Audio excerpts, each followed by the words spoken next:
Welcome, everyone, to the Marijuana Times Show for January 2nd, 2018. I'm your host, Joe Klare.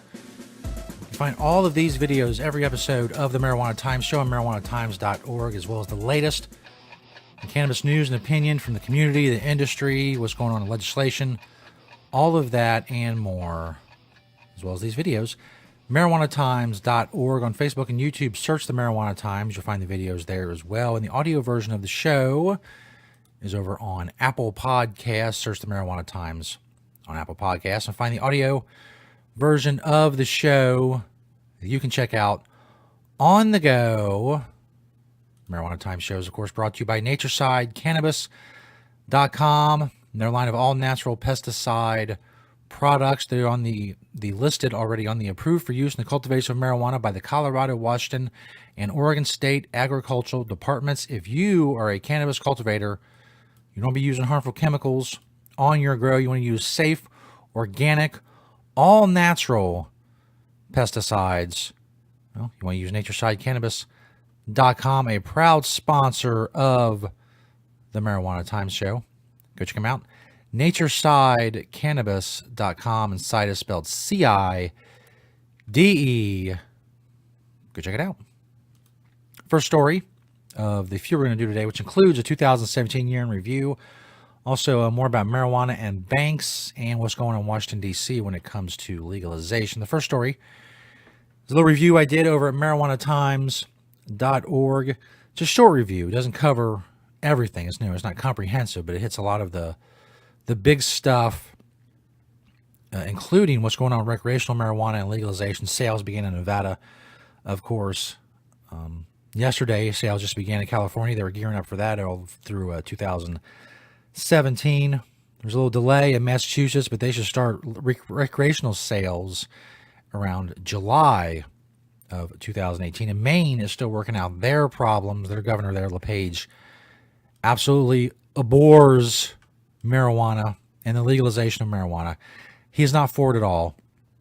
So he's been creating problems as well. Of course, the biggest story of the year was Attorney General Jeff Sessions. Would he, wouldn't he, in regards to a marijuana crackdown? The crackdown that was feared by many never came. He did it in a lot of ways, attempt to probe his way through, see what kind of the reaction would be. And to the credit of a lot of state lawmakers in states with legalization, they came right out and said, if you're going to come after us, we're going to have a problem with that. Our state legalized this. We're regulating it. We're handling it. We're doing it. Back off. I think that combined with a few other things, it's like having his hands tied as far as the Rohrabacher-Farr Amendment and not being able to use Department of Justice funds to go after medical marijuana.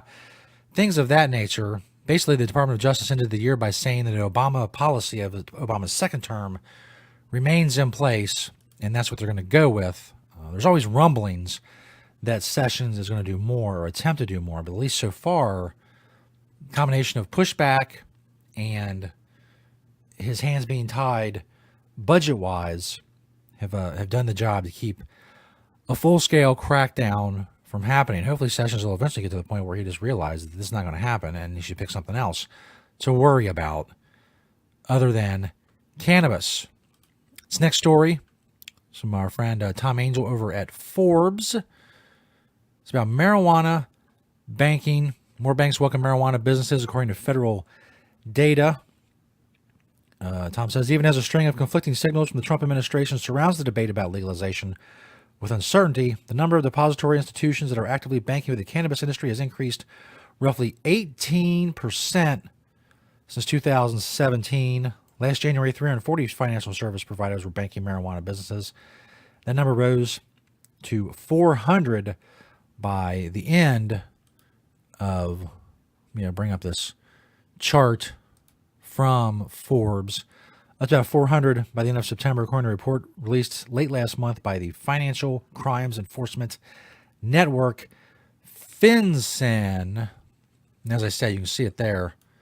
The trend, not only of banks, but also of credit unions banking with marijuana businesses, continues to rise. And again, that's despite Jeff Sessions and the fear and all of that. I think a lot a lot of companies, a lot of banks, a lot of businesses, whether ancillary businesses, businesses in other industries, whatever, they're beginning to realize that this, this is all here to stay. It's not going anywhere. Legalization is not going anywhere. There's not much the government can do. We've seen Sessions is, for whatever reason, has not focused too much on marijuana, as we were just discussing. So more and more feel that they feel like they're going to get left behind, mainly because the marijuana industry is going to take off and they're going to be getting the game late, and that's never good. It's never advantageous to you to get into an industry later. Now, some say, well, because of laws and how things are working out, maybe it will be, but no, the industry is already going to be established. If you're talking in pure terms of competition and getting into the market, a lot of the market is going to be full by the time all the I's are dotted and the T's are crossed as far as federal law and state law and everything's cool. Marijuana is quote unquote fully legal. The industry is going to be established long before that. So if you don't get in now, and this is the way a lot of companies rightly feel, if you don't get in now, well, you're going to be left behind. And that is probably correct assumption. This last story comes from LATimes.com. It's about Washington, D.C., how Congress unwittingly turned the nation's capital into the Wild West of marijuana. It's very dramatic title. Anyway, basically what's going on in Washington, D.C. In 2014, they legalized marijuana. They wanted, all the regulation, the taxing, and the sales, and the possession, and the growing, the home growing, and all that. Washington, D.C. voters said, sure. I think it was like 70%, if memory serves me correctly. So that happened. So possession became legal and home growing became legal. But then Congress, U.S. jurisdiction over the budgeting and the funding for Washington, D.C. said there would be no funds to set up this program. Consequently, there's no regulations and there's no way for someone selling cannabis, which they're supposed to be able to legally do. There's no way for someone like that to get a license and be regulated by anybody because there's no budget for the city to regulate that. So there's no marijuana enforcement division and all the other stuff that other states have that Washington, D.C. doesn't have. So basically what you have is no sales, legalized possession, and legalized home growing. We have a lot of companies, in this case, according to this is a rather long story. You can go check out. All the stories I talk about are linked in the description of the video. You can go check this out at LATimes.com. It gets into a lot of detail, but here's the bottom line. A lot of companies, hundreds apparently, they advertise on social media, through other websites. They get people to come and buy something from them, a bag of chips or whatever. You know what I'm talking about. And then they sell them a bag of chips for $50, and along with that buying of that bag of chips, will you get a jar of marijuana, coincidentally worth about $50. So that's the way a lot of them are getting around it. It's illegal, and cops could go after them, but cops are so overwhelmed in Washington, D.C. Obviously, there's a high crime city, and the aspects of possible terrorism regarding the Capitol and the White House and all the security that goes into that. They don't have time to go bust all these little pop-up people who are selling bags of chips and jars of weed for $50.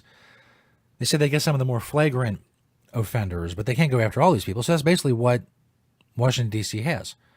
They have legalized possession, legalized growing, and people selling unregulated, basically, quote unquote black market dealers getting around or trying to get around the no selling aspect by selling, something else and providing the marijuana as a gift.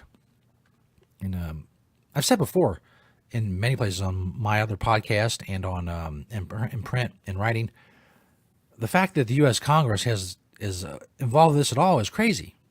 I understand the way things are set up, and Washington, D.C. is a special case and blah, blah, blah.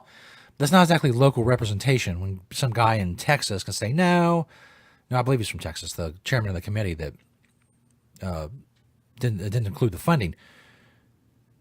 Some guy in Texas say, no, this is what we're going to have. We're going to have this instead. Just people just giving away weed with bags of chips and charging $50 for the bag of chips. That's how we're going to do it. Does it seem like the best way to do it? I don't know. Again, I've said before, I'm not as smart as those ladies and fellas in Washington, D.C. and what they're doing. They seem to have everything under control out there. They really know what's going on. Thanks, everybody, for checking us out. The second show of the new year, 2018, is going to be a great year.